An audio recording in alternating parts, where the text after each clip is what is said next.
Mga kapuso, naobserbahan na ang El Nino conditions.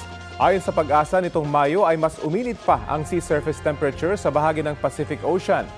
Umiira lang El Nino phenomenon kapag may abnormal warming o hindi normal na pag-init na naitatala roon.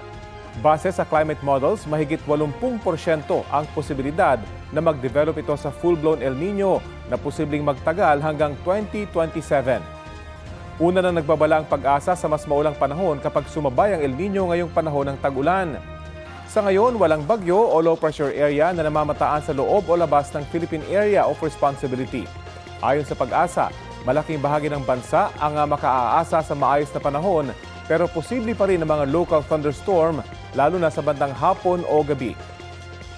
Ulang dulot naman ng hanging habagat ang bubuhos sa western section ng Northern Luzon. Nakataas na ang thunderstorm watch dito sa Metro Manila, Bulacan, Rizal, Laguna at Cavite. Sabi ng pag-asa, posible ang ulan na may kasamang pagkulog-pagkidlat sa mga susunod na oras hanggang alas 10 mamayang gabi.